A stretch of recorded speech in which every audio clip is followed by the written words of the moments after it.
এখন নিয়ম হইলো কি জানেন, এখানে তার মা বাপরে আনিয়া এটার এই মাদ্রাসাত রাখাই ঠিক না, এরকম কোন মাদ্রাসাত এটা রাখা ঠিক না। এটা ফাজে ফুল হয়। ওইটা খোলা রাখার দরকার কি ওই যে ওই জায়গা?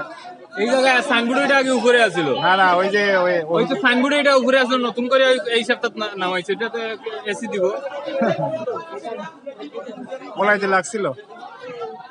সে তার হ্যাঁ ইচ্ছা করে আইছে। ওইটাই তো ওই সে ওইদিকে বাই দিছে, ওই যে এসির কূপ, ওই কূপে দিয়ে বাই দিছে। ওইটা তো আটকাই দিয়েছে, এটা আবার আটকায় নাই। এটাতে এসি লাগাবে, ওই কারণে আটকে দিছে।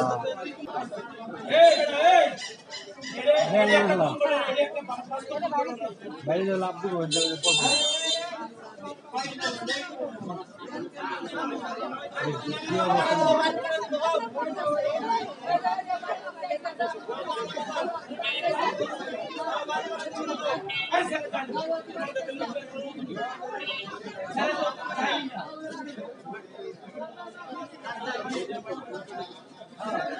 নাম